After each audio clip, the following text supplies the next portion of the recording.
You are listening to the Earplug Podcast Network, a Fanboys Inc. production. If you're passionate for what you love and you're serious about it, when you see our cameras at the show, then we want to talk about it.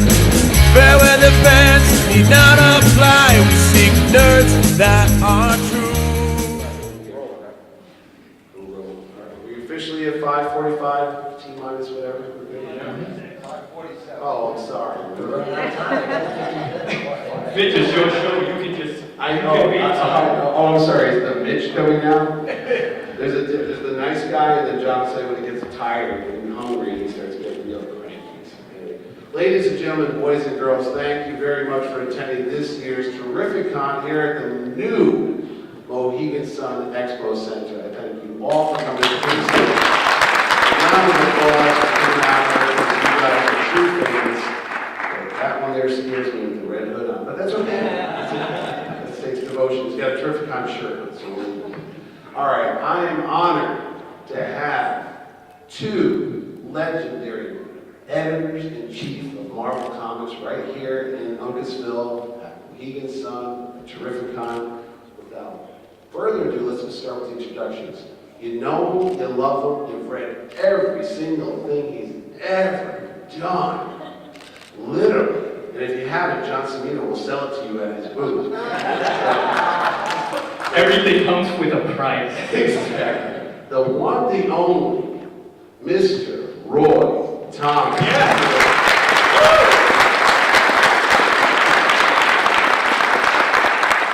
And to my immediate left, the gentleman who is now taking up the reins of the same position that Roy once held as Marvel's Editor-in-Chief.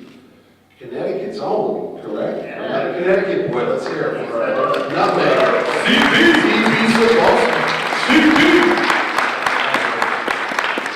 All right, we're going to start this thing off right away because as somebody pointed out, we are 1 minute late. I'm going to start. Roy, how did you become the editor-in-chief? What was the process like, and what did you think when you were told you were the next? Well, the interesting thing is that everybody counts like Stan Lee or maybe Joe Simon as the editor-in-chief, but of course the situation existed, but the name never existed. You know, they were just editor. You know, nobody worried about the titles.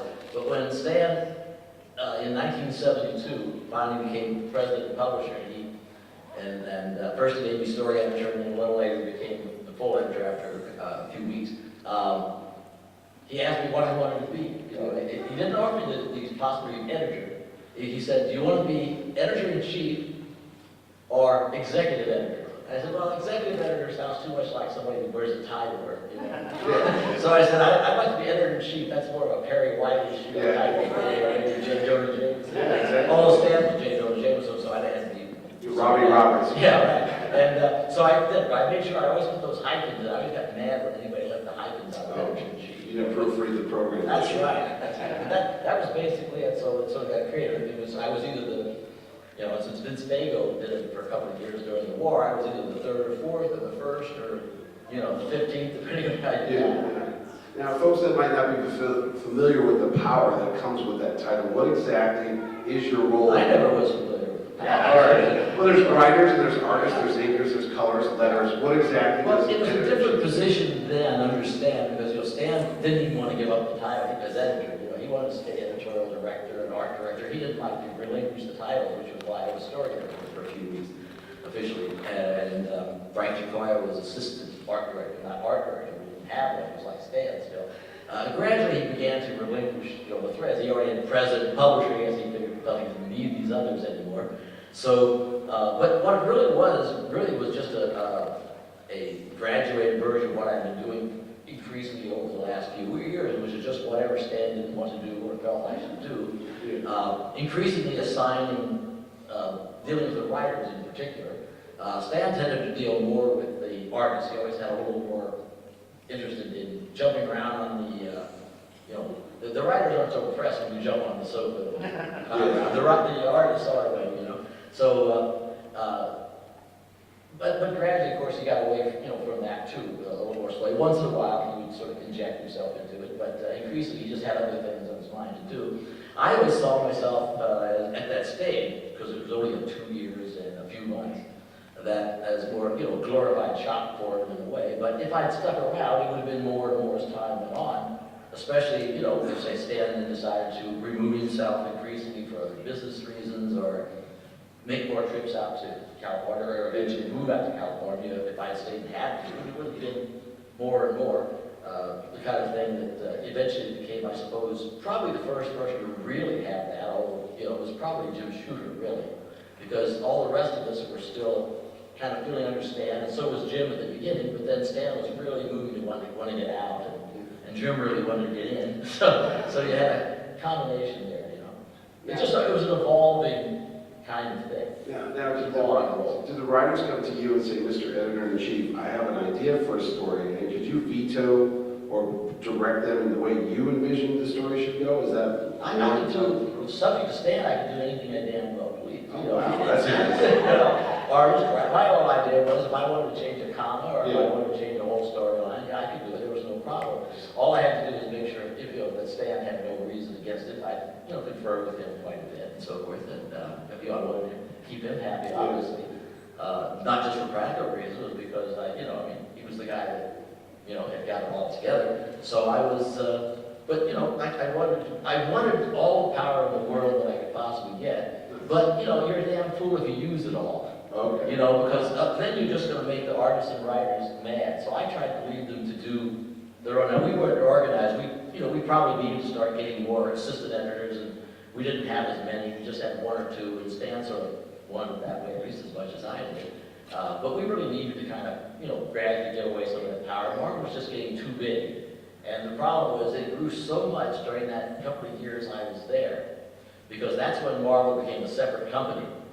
It was no longer part of magazine management. It was now a separate company. They had to hire their own controller and several other people. And Stan said, well, we've got to put out more books for the conglomerate in order to, pay all the salaries. I remembered I didn't get a raise, so I figured, somebody's salary, not maybe the controller's salary, not mine for a while. But, and so all of a sudden in 1972, you see this explosion of books, which included, all the black and whites. One day we have Dracula Lives. The next day, Stan calls me in, we're adding 2 more black and white books. Like, there's Vampire Lives, because there may be vampires that aren't Dracula. Yeah. And he says, and Monsters Unleashed for the things that aren't either one, Yeah. And then I thought, okay, we got 3 books, and even with some prose, that's still a lot. And then the next day I walk in, this is now 48 hours total over a few days. He says, I thought of the Tales of the Zombie.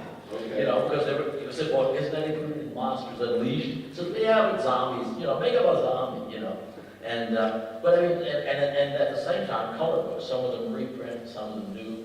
And that was the reason, I think, why we were a little behind on getting to the system with assistant editors and dividing up the authority, is because there was no time to think about organization. We were just putting out books and putting out books. You got all these plates spinning. Like Yeah, the old yeah, I Love Lucy with all the plates spinning. Yeah. Don't let them drop, don't let them We drop. kept it going just well enough, but I found I just didn't have time to read all the books, and that aggravated me. I wanted to be able to be on top of it, and I spent all my time putting out fires and conferring with 2 or 3 people, Bill Kane in particular, to do the covers and things, and I just didn't have time to keep. Luckily, I had such good writers that all of whom had editorial capability. You had your Mark Wolfman, Jerry Conway, Len Wein, several other people who came in, and so forth, Doug Bunch, Don McGregor, different people.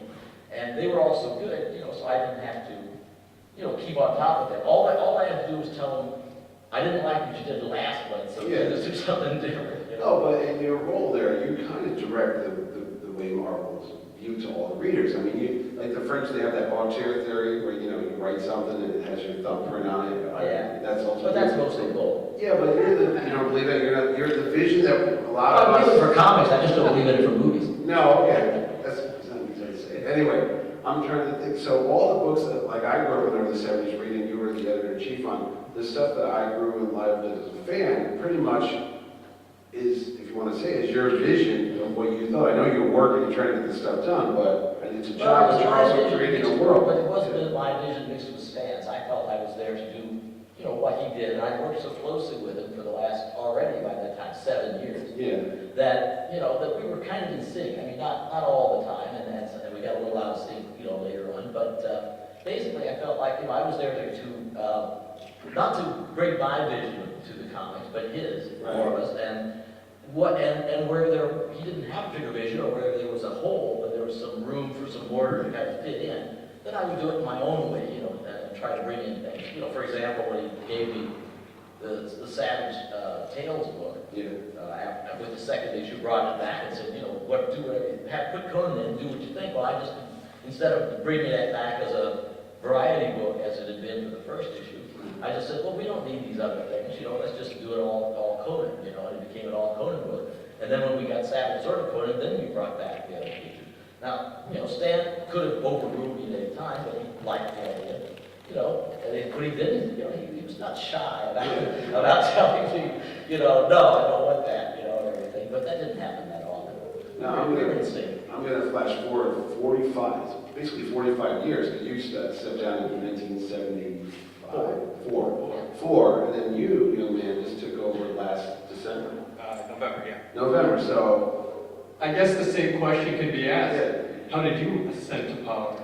I've been working at Marvel, started freelance in '99 and came on full-time in 2002. So I've been at Marvel for 15 years on a number of different capacities, from translator to editor to consultant to writer to most of my last decade was in talent management, hiring artists and writers from around the world. And then, I've got to know everybody in the system, everyone at Disney, and then I was as shocked as anybody else when I got the call if I would like to, consider taking the position of editor-in-chief, because there were some changes coming, and it took me all of 5 seconds to say yes. And told my wife after, sorry, honey.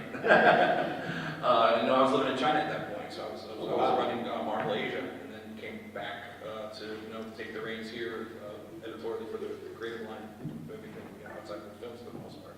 Well, just like Roy said, when he took over, Marvel shifted to be a bigger company and more going on. Yeah. I don't think Marvel's ever been as big as it could possibly be now with the Marvel films, the animation, games, and everything.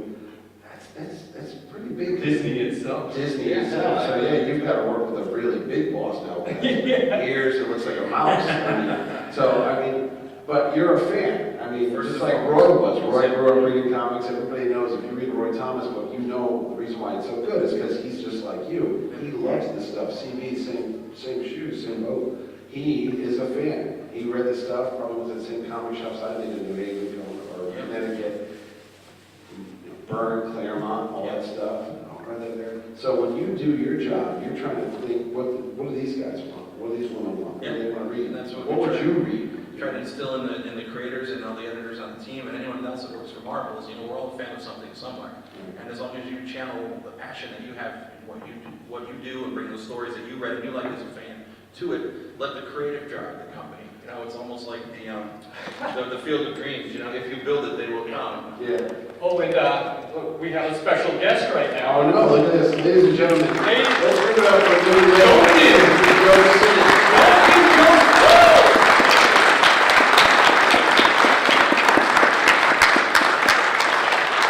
When we talk about Marvel Comics and stuff, we all know Stan, Jack, Joe's right there on the front lines as well. Roy, you were part of that group too there. You've got a lot of history between yourself and... Yeah, but I didn't meet Joe for years because he stayed out on Long Island and he never came in. I was there for years and years before I met Joe Sennett. Yeah, he told me earlier we were having lunch, he said, he started working with Stan in the mid-50s and he's never stopped. Yeah. It's always been one continuous. Well, if he'd really been there, he'd been doing all those early Fantastic Fours. They looked even better than they did. Yeah. But after doing number 5, then he went away for a couple of years because he was doing Treasure Chest and making more money than Marvel was paying. No, Joe would never leave Marvel to make more money. No. So CB, being a fan of Marvel, and Roy being a fan, coming from that time, because Roy, when you started, there wasn't really many fans. They were just kind of working the job, correct?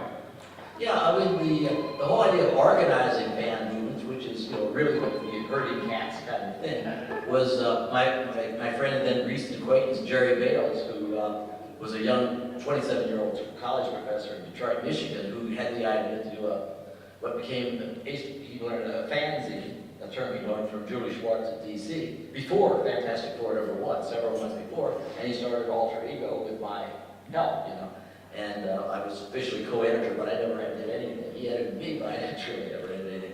And so he's only been an organized group of sorts for 3 or 4 years, exchanging letters back and forth from the letters pages and that kind of thing. And it was sort of slowly growing. And I know that guys like Julie and Stan were two of the first people to take advantage of that kind of thing. Julie Schwartz was there first, and he put full names and addresses in the letters pages, and so they could contact each other. I contacted Julie Schwartz. He gave me Gardner Fox's, the main JLA writer, home address, so I could write to him. Isn't that nice? When you like to write down somebody, they just give you the main writer's home address. Oh, here's his address. Give him a call. But that's what they did then. And and then when Stan came in, it was interesting because this being more of a Marvel kind of panel, Stan really cultivated the fan thing himself for a little while. There are all these letters back and forth, him and Jerry, him giving, and I remember him talking about how he was, we're great in summer of '62, we're bringing out, Ant-Man and Thor. He didn't mention Spider-Man, that was a surprise, but Ant-Man and Thor and things like this. But then after about a year or so of doing this, 1, 2 years tops, Jerry began to think, Stan began to think, obviously, I'm just, extrapolating here, that he didn't really want to do that with the fans so much anymore. He wanted to do it himself. And at that stage, you have the MMMS. He sort of, so when I came to work there in '65, one of the first directives Stan gave me was, you're not to talk to the fanzines, not even talk to them, but don't give them any advance news, without clearing it with me first. So all of a sudden that, it was just a different way of doing it. He says, we'll do it all through the MMS, and I don't want to have a special relationship anymore. Now, while Julie Schwartz at DC kept up those more fanish contacts, right away through his career. So it's just two different ways of running things. Now, Steve, let me just ask you, CB. Now, Roy just basically was one of the founders of, the fandom, a real fandom. Before you started, were you part of any fandom, this obsession for comic books? It was funny, on my last panel I was up there, I was so excited because I brought a G.I. Joe comic with me, and someone said, oh, did Larry Hama sign it? I said, yeah, why that issue? I was like, because that's the first comic I ever had a letter printed. So I always had a letter. Yeah, I've got letters printed in a number of different comics over the years. I only got started on that. Did you ever get a no prize? No, I got a digital no prize later. That doesn't count. Has anyone here ever got a no prize? Anybody? Marvel no prize? No? Anyway, I'm sorry. It's a Baldy. fan. What's that? It's like a baldy. No. So I got, and then, I subscribed to the different, a lot of different fanzines, but I was never part of an organized group outside of going to conventions when I was growing up, the shows that they had. Oh, yeah. The little holiday Yeah, shows. really out in New Haven. I know all they lived there. No, so, I don't know about you, but we do know that Roy is, how many people saw the movie Doctor Strange? Right? Now, You give every hand. I know. What I'm saying there, when we think about the stuff you've done, Roy's a very modest gentleman. Okay, he's from Very That's true, I'm famous for honesty. No, I'm serious. I mean, he's one of those folks. I mean, again, you're comparing yourself. If you're working in the shadow of Stan Lee, it's like P.T. Barnum. He's out there, and you're kind of like, yeah, I'm over here too. But I can see Stan is a showman. Extraordinary. I mean, the reason why, and I've said the reason why comic books probably survive after, the Worth thing and then the sales and all that is because they needed a spokesperson. The reason why people think P.T. Barnum created the circus, he didn't create the circus, it was always there. But he's the one that you think of when you go, oh, the circus, P.T. Barnum. That's the guy. Right. He's also a Connecticut guy, so we know how to promote stuff. That surprised me. Yeah, so there's actually a statue of him in Bethlehem, but we digress. So anyway, you're a modest, you're a humble person. That's true. But you know all the things here. That Mr. Roy Thomas has touched everybody here in ways that you wouldn't imagine. And Roy, I gotta tell you, we kind of tricked you here tonight. It wasn't that hard. No. Here I am. Yeah, well, there's also being modest, he's also very gullible as well. That's true, that's true. So what we're going to do is, we're going to have to kind of turn it around a little bit. You ever run the show This Is Your Life?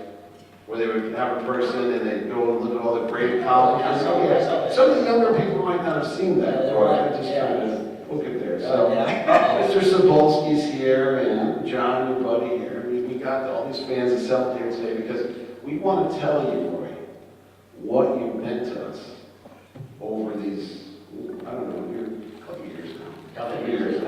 wrote your first, speaking of letters pages, first letter into a comic book? Green Lantern #1. See? I was so smart that I wrote a letter to the editor of Green Before Lantern. they even made it. And the editor, well, that was when they had the showcase. Yeah. I wrote a letter to the editor of Green Lantern, and the editor of The Flash, and an editor of Brave and Bold Justice League America, and I sent them all. Of course, it all went to Julie Schwartz, because he had to know it. And the first one in a Marvel book was in Fantastic Four #5, which was the third letters page. Which, First appearance of? Doctor Doom. And Joe Sinnott. Joe Sinnott, and let's give a big hand for Joe Sinnott once again, being inspired everybody. Woo!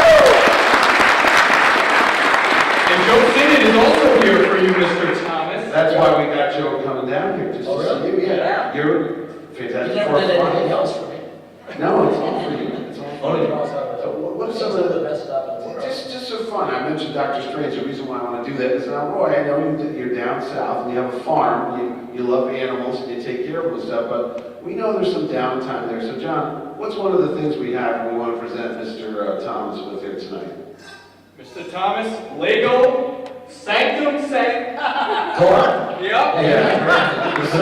Well, I pronounced it wrong. If you don't know this, that is actually Roy's address when he lived down in Greenwich Village, correct, Roy? Yeah, that's my window right there. Yeah, see? So, in fact, we did something make a little... Yes, we also have something else. We have the a- Roy Thomas Lego figure. That's right.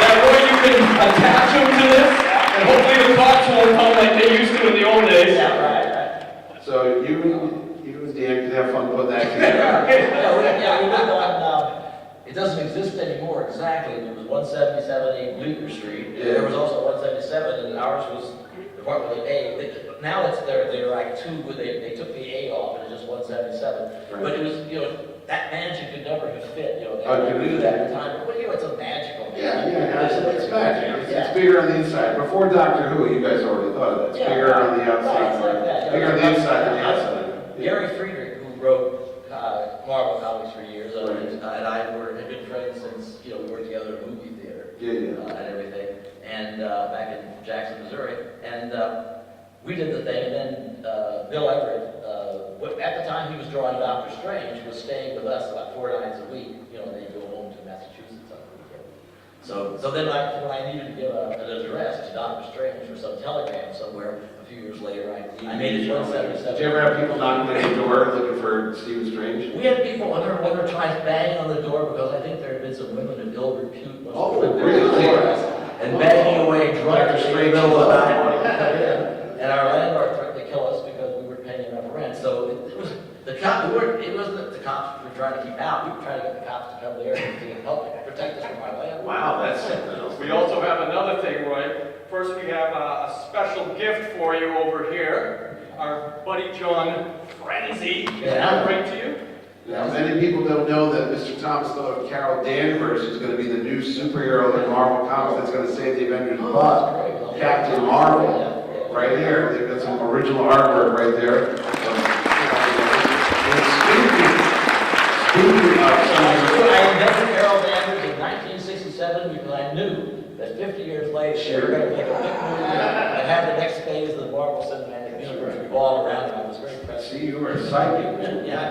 And it gets even better. Now, I was telling CB earlier, Marvel's talking about some of the new projects they have coming on. And if you grew up reading comics like I did, you remember a book called Marvel Premiere or Marvel Preview, and it was always these 1 or 2 off stories that had these quirky heroes. Sometimes they were great, like the Liberty Legion, and sometimes they were kind of peculiar. Like the Liberty Legion. Yeah, exactly. Like a particular person who was athletic who could do things 3 times faster, like run 3 times stronger. And what else do you call that person but, a 50s icon, like 3D. But we have your very own Mego-style action figure of the 3D man. Yeah! Give it up for the 3D man. Come on! And introduced by Officer Scott Martin, Deputy Sheriff of Pennsylvania. Let's hear it for the police. And he's here to protect us. And thanks for your services. Thank you very much, Mr. Martin. NPR a few years years ago, I was driving along, and they were talking about, and somebody on NPR was talking about they had a list of 3 worst comic characters of all time. Yeah. 3D Man was one of them. What? I didn't agree with it. I love that character. It was like so That's the end of bizarre. my donations. No, I remember John and I are joking about it. He goes, he's 3D, he's, what is the quote the 3D man could do? Oh, like, he's gonna fight the Incredible Hulk. And the only thing they could say to him, like the cops behind him, is, look at him, he takes 3 steps at a time. I was like, he's gonna go fight the Hulk. And he said, I can do that, but I ain't fighting the Hulk. I just thought that was true. Thank Bill Mantle for that one. Oh, all right, yeah. Well, there wasn't that much original. I mean, it was part of the slide, like Jack Kirby and Joe Simon, and then that Captain 3D. Yeah. It was part of it. The costume was a straight slide. I found that out listening to the Word Alone podcast you stole from the Daredevil costume. And then you guys kept changing the colors because, ladies and gentlemen, if you hear this quote, always remember, Roy Thomas says, if an idea is so good to swipe once, why not swipe it twice? Forget your copyright law. And that's a little P.T. Barnum and him. Yeah, exactly. That little stamp. I learned from the best. He was also the Gemini, which was the Right. Strangleville, That's right. because it's the same costume except now it's black and white instead of red and green. Or Well, I swiped as often as I could. Yeah. I just liked that costume. It was just so, well, Pete Maurice had already swiped part of it, is that Peter Cannon Thunderbolt. Oh, Up okay. at Charlton, he'd swiped a little Charlton, yeah. Yeah, and so it was just a great costume. But I loved that, I was doing all the 40s comics, Invaders, and we almost had a Liberty Legion comic. And since I was a teenager in the 50s, Yeah. I thought it'd be fun to do a 50s comic, and it was, but it just didn't quite, it wasn't a sales disaster, it just didn't. No, it wasn't. It was a fun read. It was a fun, yeah. I just, I can't stand that they changed his name to Triathlon. Yeah, So they're talking that's to just guys. serious. Yeah, for me, that's a brief word. Oh, alright. But Roy, we also have, we should let C.B. give you this one. Me and Mitch have been talking too much. We should let the new editor-in-chief. Well, for all the work in the comic industry and for Marvel, we wanted to present you with what we call the Danny Boy. Danny Boy, named after our friend Danny. For all the work that you've done, a Lifetime Achievement Award to you, Roy. Come on, give it up! This is one of my Jerry Arthur.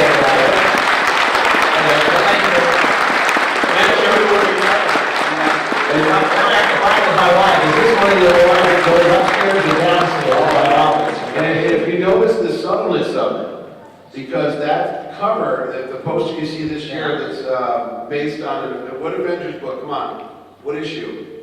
That cover is the exact, because he said if it's good enough to swipe once, swipe it twice.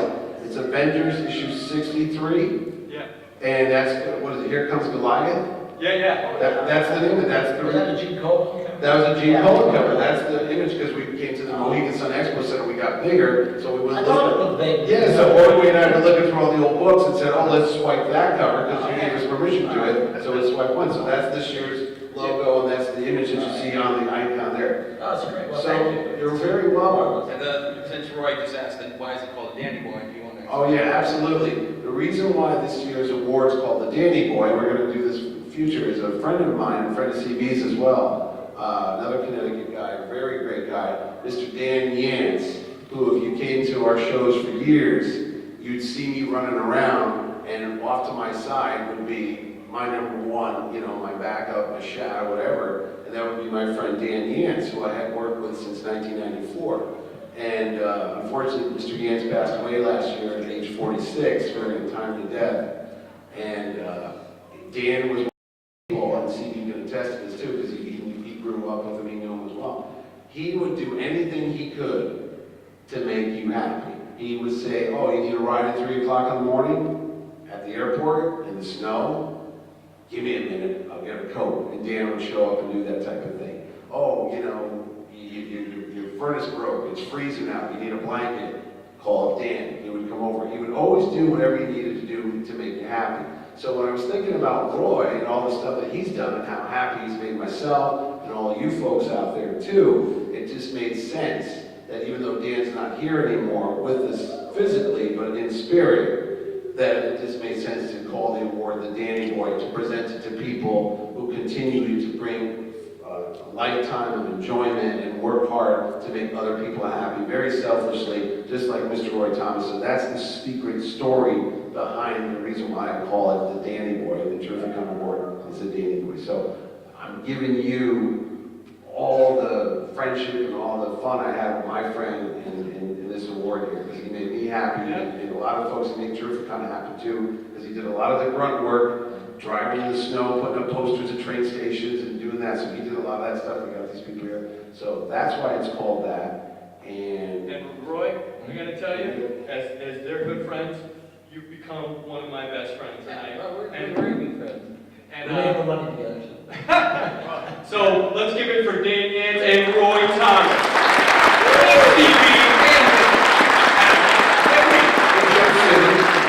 And Joe Sinnott, thank you for being here, Joe.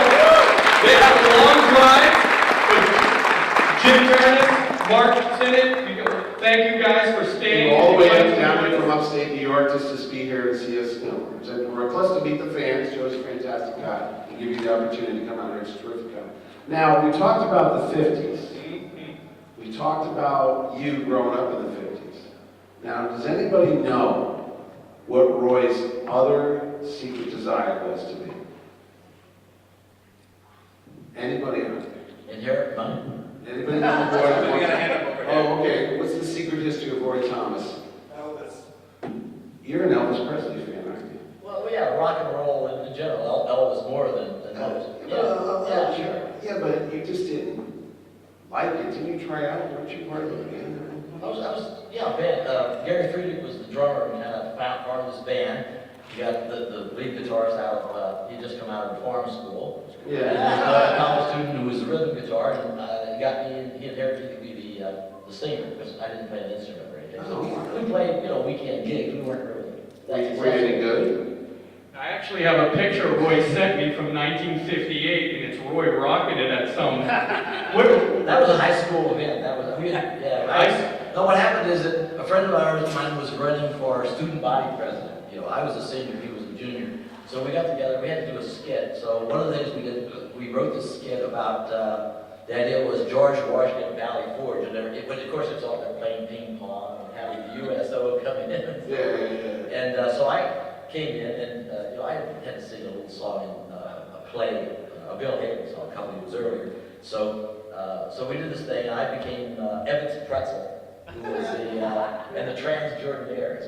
We were entertaining. That's like the Beatles right there. Yeah, right there. The Trans-Jordan. Piano, and nobody played guitars back then much in the 50s. I mean, that was, it was just a piano and drums and me. But we did this skit, and then the picture is then they had some dance, just to even get us up and sing a couple of songs. And I got some sweater that was attempting to look like Elvis, poolside. Oh, really? I Don't Care in Jailhouse Rock. I look more like, Buddy Holly, on a bad day, But Buddy Holly on a bad day. That's a better band name than that other band. That would be a bad day, But I never wore my glasses because, except for Buddy Holly, who I was less of a fan of, except for That'll Be the Day. I never wore my glasses when I sang, so I could never see the audience, which is, if I take my glasses off, I was blind in the back. Oh, well, no. What kind of musicians wear glasses on stage, right, gentlemen? Well, times have changed. The Blues Brothers on. The Blues Brothers. We're talking 19. The Blues Brothers are coming up here tonight, Yeah, right. Yeah, they're going to sing for us tonight. Gentlemen, would you mind coming up in a little bit here and maybe trying something out for this audience here? You think you can do that, ladies and gentlemen? Anybody want to hear anything from the Blues Brothers right now? All right, it's been about 5 minutes or so, but, Roy, when's the last time you sang in front of people?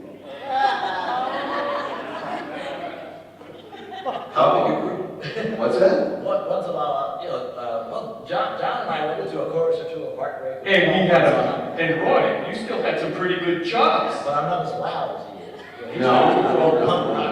And we all know John, of course, is the former lead singer of the band Grimlock, a band no one's ever heard of. And I don't know if I ever played to a crowd this Somebody way. has here.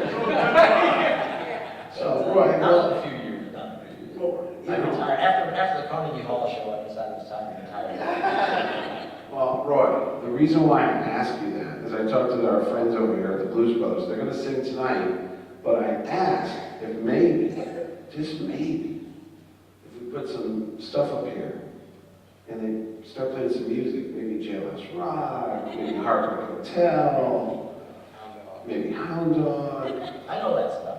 Yeah? I don't know, do you think you could actually sing a couple notes with the guys? You have to try to stop me, but... Oh, really?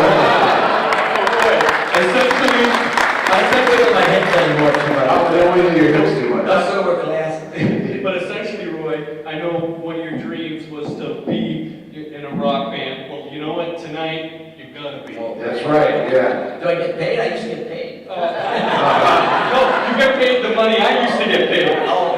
We could take the money and rock. We used to sing about 10, our main venue was the Robo Fund, which was a... The Robo Club? Robo Fund. It was a roller ring. A In roller Jackson, ring. Missouri, at 9 o'clock on a Friday night, they quit, rolling Roller around the skates, skates. yeah. People came in and danced, and our little band would play for an hour. So we had other venues, and that was our... Did our they main pay or were venue. they already sitting there taking the roller skates off? Well, it was not necessarily the same crowd. Some of them was, but and we did that for a year or two. We got ruined by the Beatles because when the Beatles came in, I was the only one who could sing generally. Gary and I would occasionally harmonize on some awful song. So once the Beatles came in, nobody else wanted to sing. We sort of faded out. We were some of the other all those American groups that died. Yeah. We were just minor version of that. Well, we're going to do that. We're going to, in a couple seconds, we're going to get the guys here. We're going to have to take these tables off the stage because we don't want Roy stage diving. But you know what? I don't know. Or have a mushroom. I don't think we're going to pass you around over our head like a Springsteen concert or something. That's good. Maybe next year we'll do that too. All right. Well, I know our friend Mr. Sinnett's got a... Jim, are you guys headed out back to New York? Yeah, all right. So we brought Joe out here to see that still.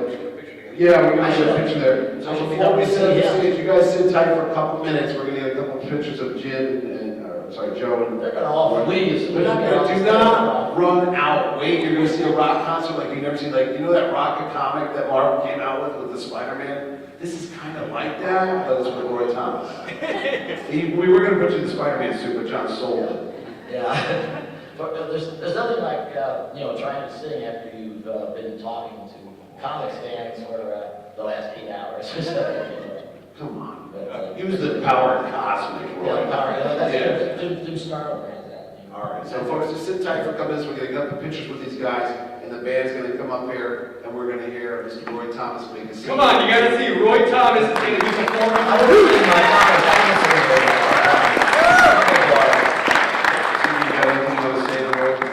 Oh, wait.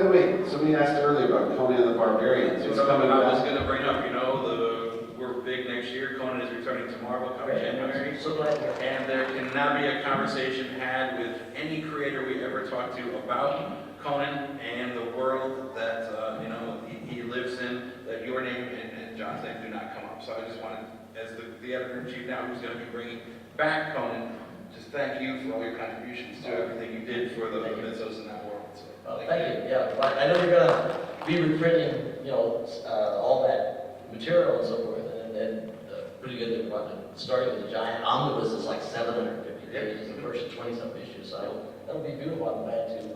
and I'll be glad to fingers see that. crossed, maybe someday in the near future we can get a new Conan story out. Come on, let's hear that! Who wants that? Who wants that? Who wants Roy to write Conan? Yeah! I hear them 3 books or something. I try to play those. All right. We're going to start moving some tables Let's around. get ready. We're going to take some pictures. You guys sit tight, and you're going to hear the rock and roll debut of the long-lost new Elvis, Roy Thomas. Yeah!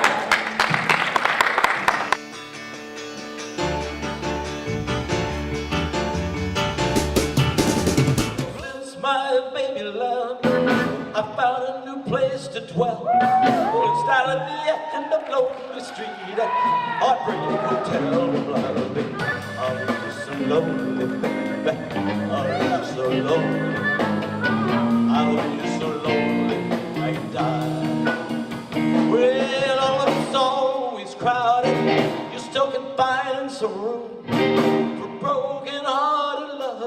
was to cry when the blue would be so. I'll be just so lonely, I'll be just so lonely, I'll be just so lonely I could die. Well, the bellhop's tears keep flowing, the desk clerk's dressed in black. Well, they've been so long on Lonely Street, oh, they'll never look back at them. So, they'll be so lonely, baby. They'll be so lonely. They'll be so lonely they could die. Last verse. Well, if your baby leaves you, you've got a tale to tell. Just take a walk down Lonely Street to Heartbreak Hotel where you'll be so lonely, baby. You'll be so lonely. You'll be so lonely you could die.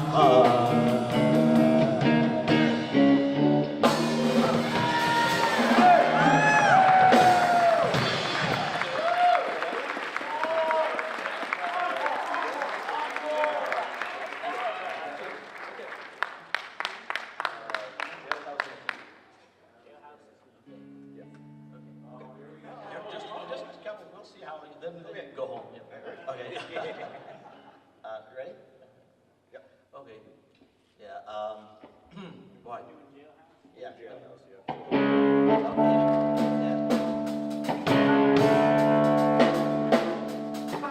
One party in the pound jail. The band was there and it began to win. The band was jumping and the joint began to sing. You heard them knocked out jailbirds ring. Let's rock. Everybody, let's rock. Everybody in the whole cell block was dancing to the jailhouse rock. Spider Murphy said his head was Tennessee. You're the cutest jailbird I ever did see. I sure been delighted with your company. Come on and do the jailhouse rock with me. Let's rock. Everybody, let's rock. Everybody in the whole cell block.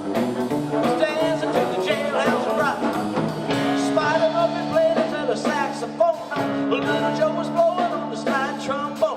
The drummer boy from Illinois would crash, boom, bang. Whole rhythm section was a purple gang. Let's rock. Everybody, let's rock. Everybody in the whole cell block was dancing to the jailhouse rock. Thank you.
Ladies and gentlemen. 1957, I can actually sing in that key. That's all right. You did good. That's okay.